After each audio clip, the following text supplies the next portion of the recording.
it's hard to get that initial traction. So I'm really curious, Mark. What was your first sale? What was the first sale like of a product? So I love this conversation, right? Because this is the biz, right? The biz is that first thing that got you going. So welcome to Renewables Unscripted. We have some great discussions ahead of us. We are talking to Mark Rabin from Portable Electric today. Jen, you want to tell us a little bit about him? Yes. Mark is an amazing founder that we have here in Canada, Portable Electric, based out of Vancouver, BC. And Mark himself saw the light. He was working in oil and gas before, and now has moved and is actually providing clean, portable power solutions. So think solar panels, meet battery and portable format to power all types of applications. So a really exciting company, really exciting guy. So super happy to be here today. Yes, exciting. Well, without further ado, let's welcome Mark.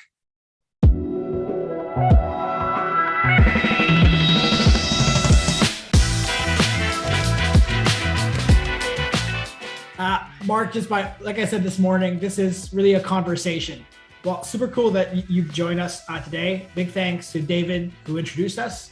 I don't know if you saw the episode with David. We had lots of fun there chatting about the messy middle. So what happens between the start of a business and its growth, it's not linear. I think that like part of startup and, even the messy middle, but the messy beginning and the messy post middle, it's just like managing the ups and downs, right? It's like literally you could get on a phone call at like 9 a.m. and be like, oh my God, this is the best phone call I've had in months. And then literally like an hour later, someone call you and be like, everything's going to hell right now. And oh my God. And so it's kind of like that just like managing your emotions and just being like, okay, whoa, okay, what's just happening here? And even one of the challenging things, it's like, we do hardware, of course, you can see behind, so hardware is fun, it's a whole different ball game. But when you ship, if it, ship internationally or ship wherever, if something wasn't to spec or something wasn't agreed and we didn't, we missed it or something happened or miscommunication, it's not like we can just say, oh yeah, just like do a little over the air update here. Sorry, we missed that, tweak. It's like, oh yeah, that whole entire component wasn't agreed and wasn't in there. And now we need to send someone over there or ship it back or, dealing with it. So it's just like, there's always moments like that, where we're getting better and better at understanding the spec and communicating really, really clearly. So this is what you want. Okay. Sign this document. Okay. So is this what you want? Sign it again. And so that, you learn over time. Right. Yeah. And sometimes it's funny because we were thinking exactly that. Like, what's the difference between a physical product and a software product? Like, well, what are those different things? So, I mean, it's just like, well, I mean, you've all heard that almost cliched expression, hardware is hard, and it's true. I mean, it's literally hard. I'm always jealous of my software brethren in startup. It's like there's always this like path to scale, right? I mean, if I could, great. Oh, I got one app, I got 10 users, and then you see a pitch and you're like, oh, cool. I got 10 users my first month. I got 100 users my second month. I'm going to get 10 million users in the next year. I just need $30 million to go and do it. Right. And it's like, oh yeah, cool. Everybody's like, oh, awesome. Revenue model. Good. Got it. Let's go. For hardware, it's there's so many more variables. Everybody's just like, well, I don't know. I could hire 5 programmers for $500,000 and we could make a $1 billion company. And you need like 5 electricians and engineers and, you got to make product and then you got to like, try to ship the product around. And I don't know how it's going to scale. And, I'm just not a hardware guy. I don't know what's going on here. So, that's kind of like a constant, at least in the early days. I'll tell you though, 5 years ago, people thought we were crazy. They were like, well, yeah, this is cool, but I can't see it. Those days are done. I mean, it's like, okay, people get it. There's hardware's kind of sexy again. Obviously electric vehicles and batteries are the talk of the town. You've got a whole bunch of companies that are coming on now. So it's no longer a question of, oh, that's cool. It's how big, how fast, who are your partners, how are you going to scale? where are you globally? What industries are you in? It's just like how many GHGs are you abating, right? All these kind of like things now are top of mind versus well, I don't really get hardware. The other thing I'll say is, we're getting way better at who we're talking to, right? As well in the ecosystem, there's a lot more funds, a lot more folks out there that are hip to the hardware, if I can say that. So the other last thing I'll say too is, it's not just hardware, right? Hardware is the foundation. It's firmware, software, data, power services, right? All that stuff is encompassing around the product.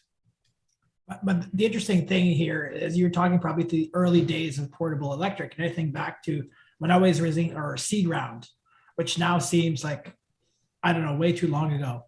And you had to fit into this neat little box. So we were clean tech and we were software, but we're kind of straddling clean tech and software. So you're not in a neat little box. And James probably kind of remembers my kind of exasperation at talking to all these investors over and over again. And you need to fit their definite little box. As you scale, you have a story to explain and things like that. But if you're at a seed round, you have to very fit in a neat box it where you can get check marks because it fits an investment thesis. And so it looks like you've you've gone through that as well. No, I think that's actually bang on. The other thing too is the government, for example, in Canada here also has great programs for startups, for technology. Same in the US. There's all these programs that are like, if you're this, then there's a whole entire funding ecosystem. And in the early days, we fell through every single crack, every single one of them. And so it was always like, and I even had I won't name the person, but I even had a person from one of the large institutions here in Canada come by our shop recently, late last year. And he walked in and he goes, when I walked in your shop 5 years ago, I didn't get it. And now I get it, what you've done and what you're doing. Right. And it was that moment where 5 years later, he had the aha moment. Right. And I'm like, well, where were you 5 years ago? Like I told it was, nothing's changed. We've just, obviously the market and, sort of sensibilities within his organization changed. But, I was just like, oh man, like, we've been, grinding it out. Yeah. Anyway. That's what makes you the visionary. That's that piece, right? It's like, it's the same across all these things. Remember how we were literally selling the product, Etienne, running around talking to people about the product. And they're like, well, why do we really need that initially with PowerHub? And then by the end of it, like they were like, we need something like PowerHub many years later. But that's that foresight of entrepreneurship, is to see that down the road before other people do and to jump on that, right? But what was your strategy, right? What was your strategy like in terms of like, how do you get, because it's not just like, hey, use this, right? Did you guys employ like a bit of a different technique to getting users and then getting them to give you money? Like, we broke arms. We took the mafia technique. No, but kidding aside, James and I were just talking yesterday actually about what was our first account, right? Yeah. And we're like, oh, we're not sure. And I was like looking through the invoices we sent back in 2016. Yeah. And like, oh, it was this company. Oh, I thought it was that company. Okay, what happened in the middle? I remember it was those guys in the middle. Like, oh, I remember those guys, and so on. So that story of that first sale is so important. Because you can be on your soapbox and kind of preach to the masses like, hey, this is the solution that you need because we know you have this problem. But if people are fighting other fires, and James, you know this firsthand, Yep. It's hard to get that initial traction. So I'm really curious, Mark, what was your first sale? What was the first sale like of a product? So I love this conversation, right? Because this is the biz, right? The biz is that first thing that got you going. So at the beginning, I realized that there was a big gap in the market. I mean, right, there was EVs were starting to get hot and heavy in the 2013s and 2011, 2015 in that kind of range. Consumers were kind of starting to warm up to that. But I realized that you could not rent an industrial grade renewable power system, right? So I was calling and I was like, wait a sec, how is this even a thing? How is this possible? Started calling up all the equipment rental shops. And I was like, hey, can I rent a silent generator? Can I rent a solar generator? Can I rent? And they were like, nope, can't do it. Was silent the key? Well, it was one of the keys, and I'll touch on that because, our beachhead market was film and entertainment. Okay. And, so the silent is important there. The silent is critical for film production or event production, a little less depending, right? But I mean, I've literally seen a cellist playing with a Honda 3000 right next to them. I mean, you know what I mean? So it just like it denigrates the art, and so that was the early days of that. But so I realized there was a gap in the market. I came out of the festival, Burning Man. I was kind of running with crowds like that, and everywhere you look, there's a generator everywhere. Mm-hmm. Literally, there's like people having a beer around a generator, going like, "This is great," right around the generator. And so I was like, okay, I can do better, right? And I knew that like a lot of my friends were musicians and DJs, and so then I was like, okay, I can create this product. But I realized that in order to create a new market segment, which more or less I would say portable electric has one of those claims, you have to sort of nudge social and sustainable behaviors. Because the first reaction anybody says is, nope, not going to work. I've been using this generator for 30 years and this is how it's done, and don't mess with my shit. Right? Oh, I know that one. Yeah, right. Literally, that's the first reaction. Resistance to change, Mark? I've never heard that before. That's crazy. We're fine with Excel. That was our fight. That we're okay using Excel. It's not even change. It's more just like, it's like, don't mess with my shit, because like that was the vibe, right? It was like, I got a show to put on. I got to do this, and I'm not going to let you get in the way of me executing on this production. Mm-hmm. So then I was like, okay, cool, try this. So I basically became a green power dealer, in a sense where I created the first prototypes. They hit the market in 2016, and at that time I called up everybody I knew in my Rolodex and all the festival people and the event people, and started just like cold calling and doing this thing. And then we just started showing up with the gear. They're like, well, we're still gonna have our generator here. I'm like, great, let's do it, right? And we started showing up on event sites and festival sites in the early days, and just like being like, hey, try this, right? And then you have a big trench coat and you open like, hey, would you like to try a generator? No, we showed up with a truck with a back hatch. We're like, here you go. That's amazing. First few kilowatts are free. Exactly. So we started doing that, right? And then we got into every single event and festival in Vancouver in the area, because all of a sudden it was like, whoa, this solves a real pain point. This is making us look good. All of a sudden you have a solar panel next to your DJ setup, and people were like, whoa, like people started coming up to them and being like, this is incredible. I've never seen this before. And so we started doing that. We did that for 2 years. So in the first 2 years of our business, all that we did was equipment rentals, and we got it in people's hands. We always used to joke, touch, test, and trial, right? So this was the first big battery and solar panel that anybody's ever touched. So it was really, really cool to watch literally in real time, their changing perception of the technology. So, and then take it one step further, then all of a sudden, the film guys here in Vancouver, because film is a $4 billion a year industry in Vancouver, as other jurisdictions as well, like, LA, New York, Toronto, Atlanta, and so on. And they started coming around and go, what the hell is this little silent Ginny? We're like, well, try it out. Have a look, try it out. And so that really kicked off like our real market, our beachhead market was film. And we started to get it onto major productions like X-Files and Man in the High Castle, and just sort of started to essentially do these like pilot projects where people were like, well, again, I don't know, but let's give it a shot. And so that's how it started. And then, so the first 2 years, we just did equipment rentals. In 2018, we sold our first major fleet to one of the largest equipment rental companies. They're now called Manhattan Beach Studios, MBS. But at the time they were called SIM, SIM. So, and then that's how we started. The second part of getting in people's hands is you have to get groundswell from the users.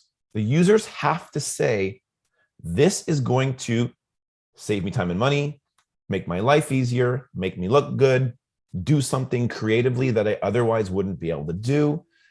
And then we took that, we went right to the executive and right to the top of the studios. And we're like, hey, these guys are loving it. They're asking for it. This is going to make you guys look good. This is going to help meet your carbon offset targets, your sustainability mandates, because I'll tell you what, water bottles aren't going to cut it for your sustainability plan. Right. So we use this kind of top, sandwich kind of method. And bottom up, top down. And then we went to the equipment rental shops and said, hey, you guys need this. We've got you guys a gig. You got to buy this. Interesting. That's smart. So long-winded on that, but I mean that's truly the sort of the origin story. And then once we got in film, it was like, okay, we can do this and this and this. Like we knew the gig, right? We knew what it could do. We knew the folks. We knew the language. We knew how to do it. And then we just replicate, right? Okay, film equipment, film production. Let's go. And so that was our beachhead. Love it. I love the transition. I love it. It's such an exciting thing because it's so similar to even some of the stuff we did, like from that, go in the bottom and the top at the same time, talk about value, get people in the car, like the old, car salesman thing. Once they're sitting in it, they can see themselves in it. Like you remember, we'd have people playing around with the software all the time, right? Etienne, we'd like bouncing in. And that's the opportunity and the problem at the same time, right? Because how do you engage if you're not paying, like the whole free trial kind of mentality or not, right? So I love that you're renting out the equipment. You probably are kind of lending it for free for the first few guys, like don't get me wrong. Demo this and demo that, but that's a real slippery slope as well. We found out, right? You have to be very careful. For giving something for free, then it destroys the value that it brings, because then it's just, this is free. Excel is also free. Yeah. And that's kind of tough, right? So I don't know how did you kind of go from hey, take this and move on to, hey, take this and give me a check. So you just nailed one of the biggest problems in all product, introducing new technologies, right? You essentially have to find your early adopters, right? That famous early adopter curve, right? And you have to go and find them, and you've got to find a value. You got to find some value. I think whenever we've given it sort of for free or done something, and then the person wasn't bought in, and then all of a sudden we're like, hey, how's that demo going? They're like, oh, it doesn't work. I'm like, or I haven't used it. So what's going on? Why is it not working? Oh, it doesn't turn on anymore. I'm like, well, did you recharge it? And like, no, it doesn't matter. It doesn't work. And so you're like, okay, cool. So there was something like in between that person, that type of person, and then this like young, super eager, who was all in, who was like, I'm going to do that, make it work. So there's somewhere in between there. But then there's also this idea that, if you're not paying for it, or if you're not sort of have some sort of buy-in, basically there's no accountability to that group. So it's somewhere in the middle, right? I think you do want to do some kind of, we call it paid demos. And it's kind of like, a pair of skis, right? You walk into a ski shop and say, I want to buy a brand new pair of skis. And they're like, great, well, we'll rent you the skis and then we'll deduct it from the, from the final sale or something like that. Right. So it's got to be somewhere in the middle. Like I said, we've only had failures whenever we've given stuff for free. The other thing is when it comes to hardware and introducing new tech, what we've also found is it's really, really good to have someone on site, right? Oh, okay. So if you're just like, hey, take this, see you later, bye-bye. If they don't know how to work it, or they don't understand like the what does this button do? Right. So a lot of the time, it wasn't about the technology challenge. It was actually about the workflow. Yeah. Right? So if it was out of sync with the workflow, it was already just going to be relegated to the back side, whatever. if it all of a sudden had a place in the workflow, they had to change their behaviors around it, because, you guys know batteries. It's like literally once it's gone, once the charge is depleted, that's it. It's nothing. It's just there. It doesn't do anything. You can't just like fill it up. You've got to charge it. So there has to be this more in tuned kind of understanding of electricity. So even the most seasoned, hardened electrician or, gaffer on a film set who knows electricity, who's been doing this for their whole lives, there was still a learning curve on understanding that what do you do when you have this finite power source that needs to be managed better. So they use a backup generator, plug that into the battery, and so no, okay. We did a lot of hybrid. There was a lot of hybridizing in the early days, and still to this day, actually, to be honest, when you look at certain industries that require continuous runtime, there's no shame in charging from a generator. If you're able to turn that generator off and save 90% of the fuel that you typically would have done it, but because you're offsetting it with a generator, or a battery, it's not a problem. Yeah, that's exactly it. I think that's the key, right? Is you're changing people's behaviors, and that's the hardest piece, right? And we ran into the same thing that we keep joking that we fought against Excel, but it really was. People had the behavior to just like, we're going to build this enormous Excel spreadsheet that just gets unruly, right? And very similar type of things. And it's that evolution of helping them change their behavior to understand that and realize they don't have to completely give up on their little security blanket. And move that forward is phenomenal. I mean, Etienne's like the customer success team, right? That was a key to our success too, because of that. Yeah. Oh, we hired a bunch of people, like you said, people on site. For us, as people behind keyboards or people behind the phone, but it's the same thing, right? We're here and we're going to hold your hand. And obviously that has pros and cons as well. Like in hindsight, if I look back, so but we all learn through this, right? Because they become dependent on that and they don't want to do things themselves at times. But the cool thing here is like you're removing barriers. And that's what I'm hearing from Mark, is that basically you kind of, okay, let's try this. Okay, people are tripping here. Okay, I love the fact that you're saying, hey, we need to change behavior. It needs to be integrated in their workflow. And I think the workflow is, for me, is a key word there, because that resonates across all businesses, across all industries, everywhere. If you want to change behavior, change tech, put things in people's hands, they still have to accomplish their tasks, accomplish their goals with this. So it needs to be in their workflow. So I really like that you guys were thinking about this, Mark. Well, I always used to joke that, I mean, they've got to go home to their families and look them in the eye and say, I had a great day, I got paid, right? It's always like, I mean, I always come back to that idea, right? It's like, that's why people say, nope, don't mess with my shit. I got a job to do. Time is money. No, thank you. But, it's like, but if you can say, okay, well, great. Well, I created a new opportunity. I made your life easier. I did something better, right? It's a classic adage of a product, right? Why would someone adopt a new product? Because it does something different or unique that allows them to shine and feel good. So, we did the same thing with this. But we did it in little micro bits, right? You look at the size of these units. It wasn't like, in the 2015, 2016, the only time anybody ever saw a solar panel was on a very wealthy person's home, right? Really, let's be honest, that was where like those solar panels were starting to show up. I saw a lot before then, but that was a different story. Well, right. The feed in Ontario was a bit different, but in Vancouver for sure, right? Yeah, I mean, expensive cabins. It wasn't commonplace to see them, and then you never really touched one. It was so far away. You're like, oh, look at that house. And all of a sudden, we started to introduce an industrial portable power system with a solar panel. And then it started to get a direct feedback, right? It was like literally someone was like, oh, I'm making a difference right here, right now. That was it. And all of a sudden, we saw that behavioral change and that jolt, that feel good jolt that you get when you do something good. Mm-hmm. It's like, oh, I'm making a difference here.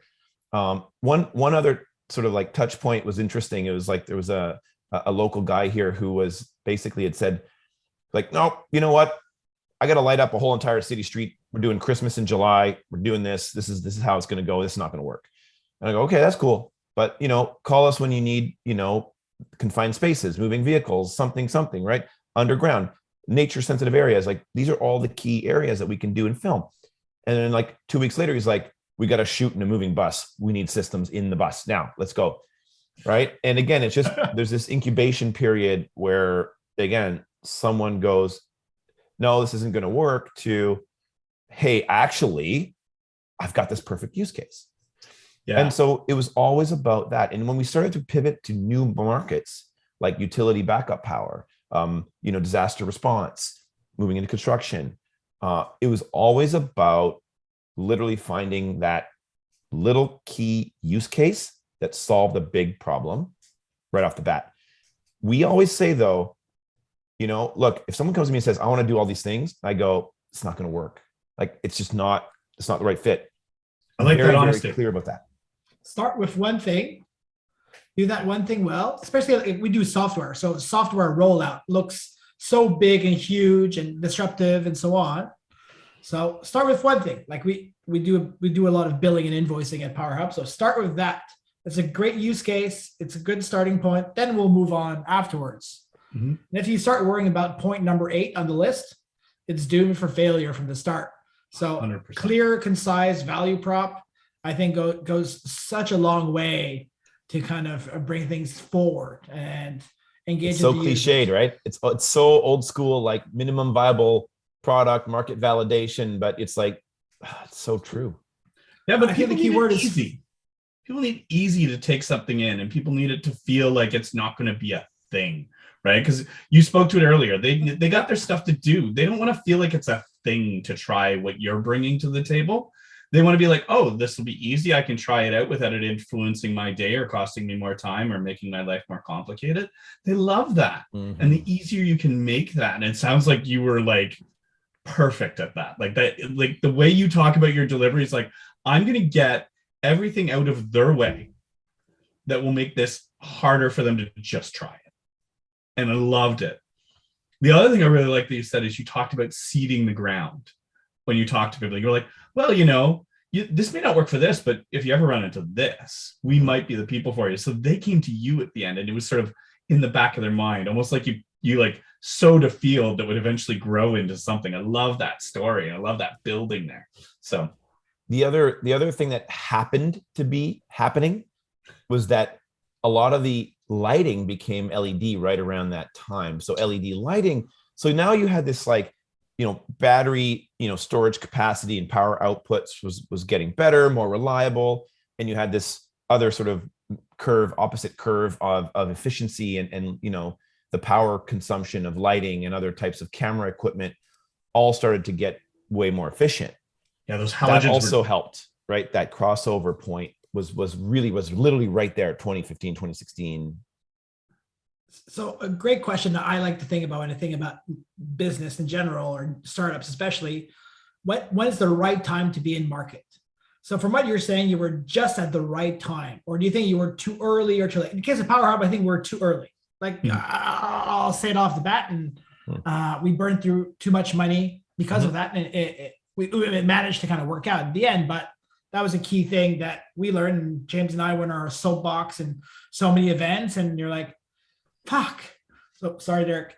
And you're kind of moving forward on certain things, and you're like, come on, it's there. Like, what am I not doing personally, right? But sometimes it's the market timing that's a big part of the equation. So how did that work out for you guys? Well, just hearing you talk about that made my heart like irregularly palpitate. just so you know, right? Because it's that constant thing, right? It's the same thing as like, you could have the best invention in the world, but somebody who's just a better salesperson in a different part of the world with more money, can just eat your lunch. Or there's so many different examples of some similar type of scenarios, right? It's not always the best that wins, or it's not always the first to market that wins. In fact, more examples than not are there's always folks that are doing all the hard work up front, and then some really well-funded Silicon Valley group is just like, hey, well, we're here, we got 50 million. Yeah. Thanks for paving the road. Yeah. So I think it's a little bit of, it's a little bit of both. I think we were right on to be honest. I think we were right on the market, on the trend. We were early, no question. I mean, we were early in even, I remember the first batteries that we even used. I mean, we were desperately trying to tap into the comms on the battery, right? They'd sort of said, this battery, we've got some comms on the battery, we can do this. And there's no way like that we couldn't even, it was not workable, right? So, and all these different components said that they had basic communications, but again, we just couldn't even really tap into those components. The automotive industry and CAN bus started to come along a little bit more, and that enabled some early communications with some of those components. But so a lot of it in the early days was really just about simple product, reliable, safe, certified, that really did solve an exact pain point. And we just kept hammering on that. We kept, we found an industry that was receptive. We kept building a better product in many ways, not being too outlandish. But the reality is being Canadian, and I'm going to say this, is really hard. It's almost like triple hard because there's not a lot of money in the ecosystem. People are afraid in Canada. There's a kind of like scared money syndrome. And so, we had to kind of grind it out. And I looked to my American counterparts, and they're like walking down the street with a fake rendering being like, hey, I got this idea. I need 20 million. We're like, dude, like, it's a little bit frustrating. But you know what? That's just the path that we had to take. And I've learned a lot of lessons. And sometimes I wish I could go back and kind of do things differently, right? Knowing what I know today. So what would be the one thing you would do differently? I always like his favorite thing. You walked right into it. It's his favorite thing in the world. So what would it? All right. Move to California, join an accelerator incubator. That's the top, and just start hustling down there. Okay. That's fair. That's fair. But that for everyone who's helping startups in Canada who are listening to Mark right now say these things, that's why we need more support in the ecosystem. We need people to take more risks, and it's okay if we don't fit in that box. Yes. And Mark and Portable Electric are a great example of that. We don't want to have to always be like move to the States. We know that the US is the market, right? Any Canadian company that's worth anything knows right away that you use the Canadian ecosystem to proof of concept, right? Great. Your first customers, your first friends and family, awesome.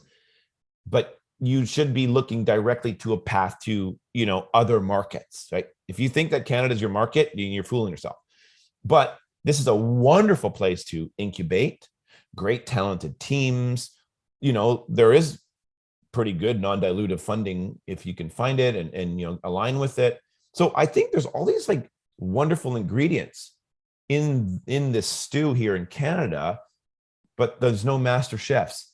And so I think that's kind of what's the challenge. The other thing that I would do differently is really focus on choosing the right early team members, right?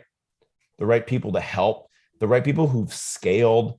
It's those early advisors and early potential co-founders that could make or break the business, right? Mm-hmm. And versus it's kind of like fighting upstream versus fighting, going downstream, because you've got the right ingredients in there to make you move forward. So I think that's been, we've had many headwinds, and those always slow you down. They always slow you down.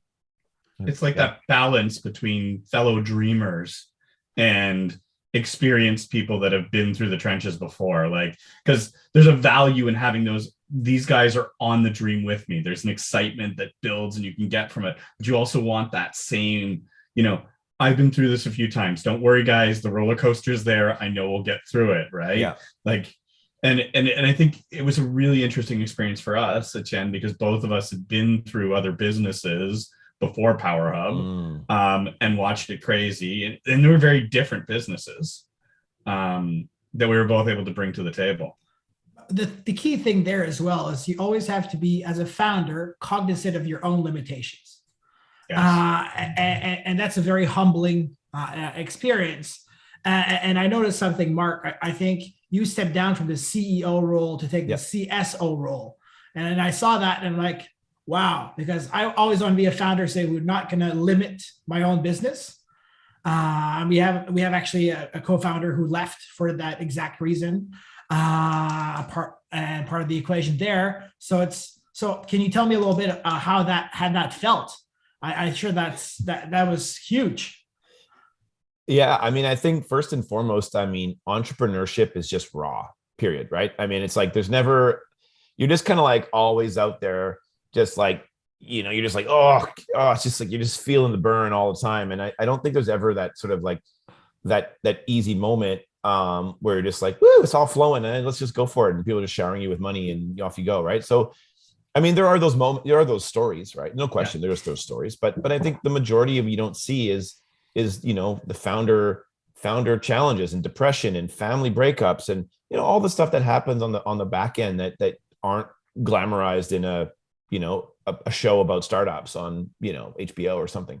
So but yeah, so I think that look, it's how do I say this? This is like I said, this is an interesting topic. I still don't really know. I'm not an expert in business at all. I know a hell of a lot more than I do now. This is my sort of second go at a startup. My first one barely got off the ground and then kind of crashed and burned. So this was kind of that next step. So I did rely on folks and advisors to try to help me and scale. And I did take a few bad steps. And so in that sense, and kind of like, you're just trying to navigate that, trying to find the right people to align with the values, because values is huge, right? That's the biggest thing one of the biggest things I've learned. It's like, how do you determine upfront how your values are aligned, how you work together? Because if you're not, eventually it breaks down on that front. So I think that's probably the single biggest one, is really, really being sharp and attuned to what type of people you're bringing around and how their styles are, how they work, who they are, whatever, what their past histories are. So all of those things play into it. Now I'm like way sharper on a lot of those things.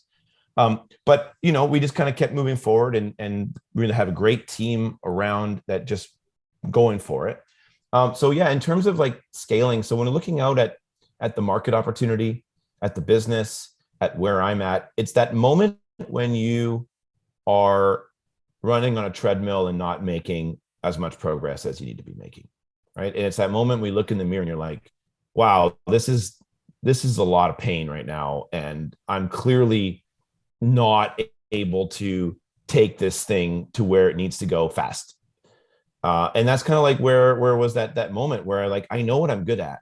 I know where my heart is. I know what I believe in. I know what my values are.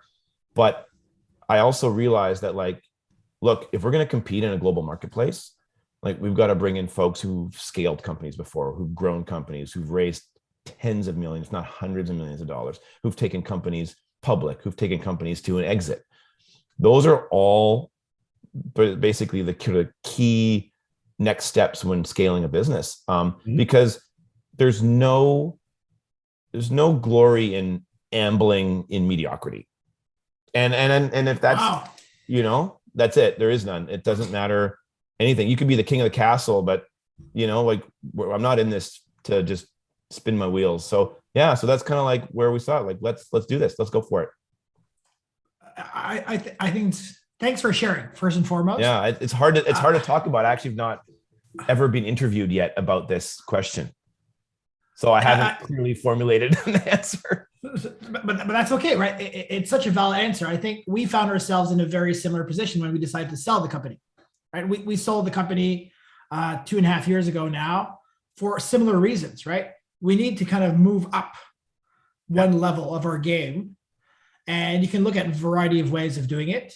And we were courted heavily by a lot of people, which kind of skews your vision of the world as well. It's like, hey, maybe we should do something like that, and then do something else. And ultimately, it's a humbling decision to say, hey, for the best of the business and yourself personally, and all that. I love how you touch on mental health there and a lot of other aspects, which are so fundamental and that we rarely talk about between founders. Because how are things going? Like, You're like, okay, where do I start?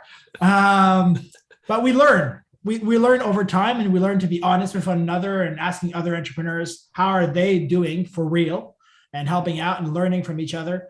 But it's a big step. So I commend you on it. To be honest, I saw that and I'm like, that's a big step.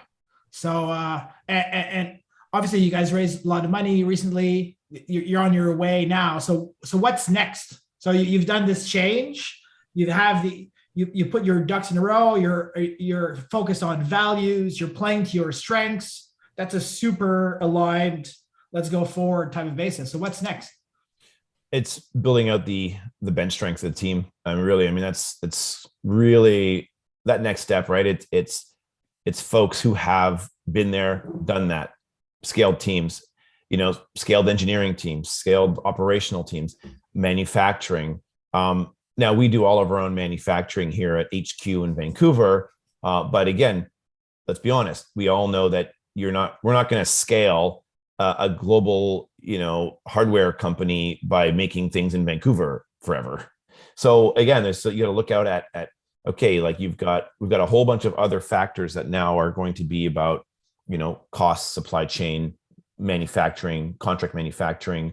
When we play in Europe, for example, shipping costs of like 5x, 10x, 20x. Yeah. They've literally gone through the roof, and it's just like, okay, to play in key markets, got to almost use a bit of a Tesla strategy, right? Where every market that they're playing in, they're building factories and facilities and going that route because they're getting around the duties and tariffs and so on, shipping. So, again, part of this is just about setting up the framework for scale, for growth, and also, be honest here, it's a sustainable growth in a sense, right? We're still talking about a business that has to build industrial certified hardware that has to be moved around. So it's not like it's not like a software startup that goes from 100 users to 10 million. That's not our business. The other side of the business that I'll touch on is really, really bullish on the software side, right? So the hardware, the people don't necessarily want the hardware, right? They want the benefits of the clean energy, right? They want to power their job site. They want to, they want the benefits of the hardware, but really what people are interfacing with, kind of like, on our phones, I don't interface with my Samsung phone. I interface with the OS, the Android OS that's on the phone. And so it's the same thing. So we actually believe that we're going to see exponential growth on the firmware and software side of the business as that becomes, in part decoupled from the hardware. Hardware does become commoditized over time. But the software side is probably the single most exciting part of the business for me.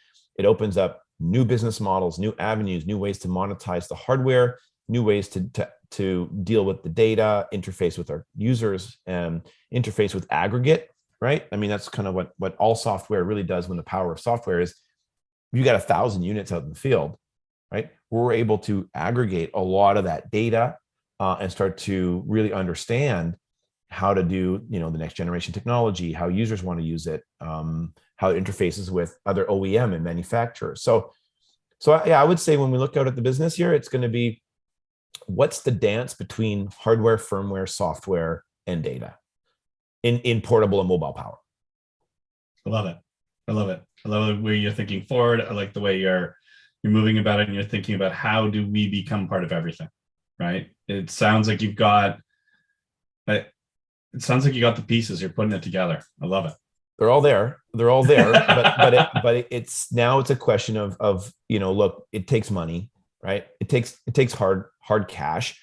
Do I wish I could do like a crypto ICO and get $100 million?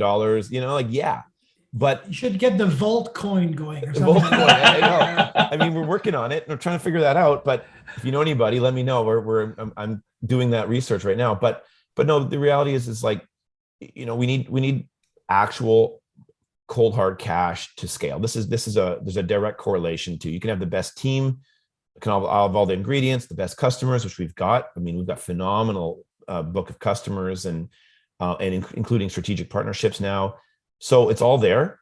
But again, scaling manufacturing, scaling operations, scaling technology development, and we're talking ground up.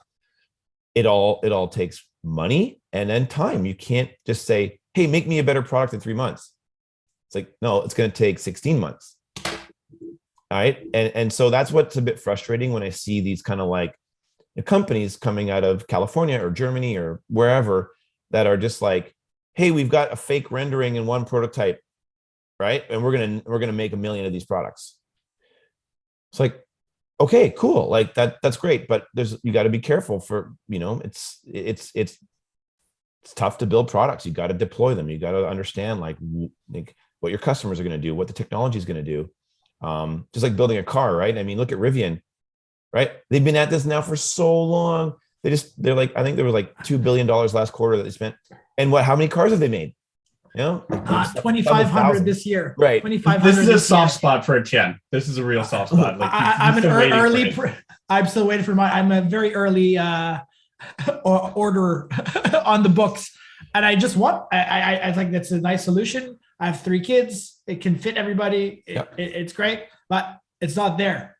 So it's great on paper so far. It looks great, but I can't wait to the touch test trial that you mentioned. I'm not there yet. So hopefully this summer, #Rivian. I'm a big fan too, but again, you start to see how hard it is and how much money it takes and how much more money it takes than they even thought previously. That's impressive. And scaling up manufacturing is something I know very little about. So hats off. Scaling obviously on the software side is different. I ran another, funny enough, a fashion company in another life now, it seems.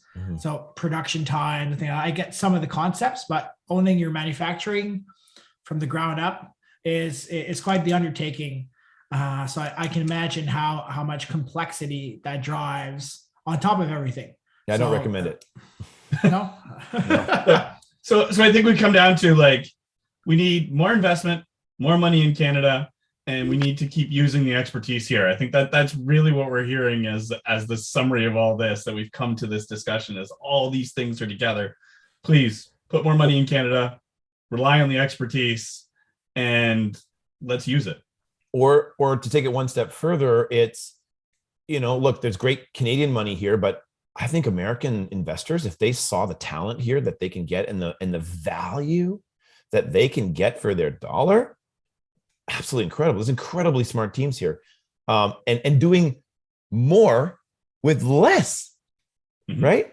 Because you've got folks that are doing 3 jobs in the States. That'd be 3 people doing one person's job, and they're doing it in Canada. So I would say that's an opportunity. Keep teams in Canada, but investing in Canadian teams. And the other one though is also bringing in outside talent who have scaled.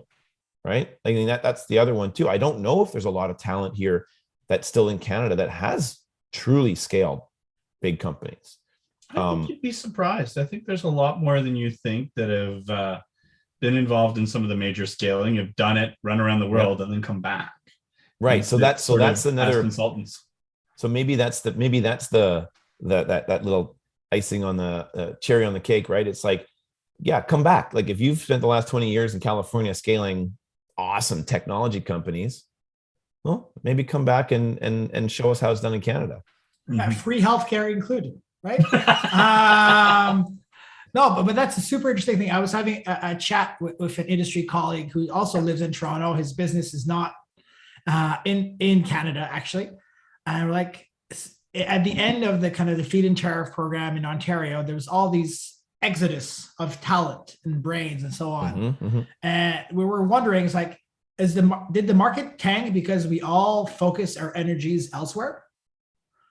And you're like, that's a very interesting way of looking at things. So we also need, as entrepreneurs, to be part of the solution, right? Entrepreneurship is action, but there is great, phenomenal talent in Canada. Take a risk, go work for a startup. It is a risk sometimes, and sometimes we take risk on people as well. But without teams, business are nothing. So I think I get that also, Mark. Like we can be entrepreneurs all we want, but without the teams, it's very difficult to accomplish anything. So hopefully, and also like, but a startup is also the greater sum output of the team, right?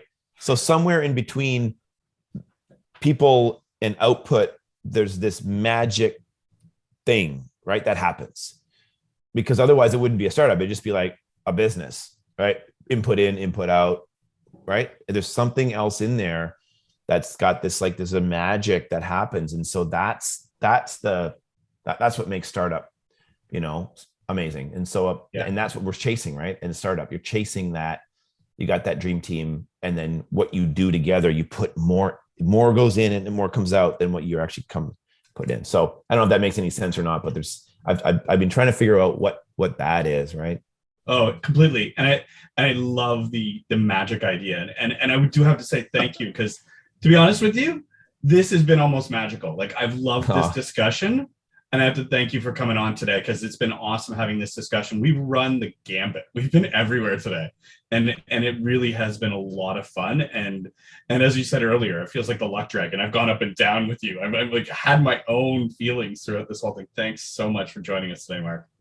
My pleasure. I mean, I love to keep chatting about this stuff all day long. And, I also love young entrepreneurs, right, that are out there starting it off. And, again, it's that whole thing of, failure has to be included in the equation, right? I wouldn't be here today if my first business hadn't failed, if the investors that invested in my first business didn't, take that and be like, okay, all right, well, I'm glad I helped, be a part of this journey, and now you're in the next one. And so, I don't know, I just think it's important that investors and young entrepreneurs and the ecosystem do take that seriously into account, that failure is okay, because if you can dust yourself off and hit the ground running again, you're going to be better off, versus being like, oh, are you done, kid? Like, get out of here, go get a real job, right? And you're like, oh, this is a job, this is what I'm doing.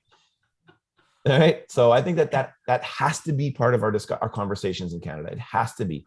It's okay to fail, as long as you did it, with a, smile on your face and legitimately failed. But, so anyway, I just want to not a Theranos type of model, but and failure is also, Theranos. But also failure is okay inside the team. I think that's also an important part, right? As part of that magic startup ingredient for me, is like, let's try something. Mm-hmm. Like, we don't know if it's exactly going to work, but let's try something. And I think that's great. It's great for entrepreneurs to digest that. It's not only about the business, but it's about inside the business as well. Mm-hmm. And I look like if it without the magic, it would just be a business.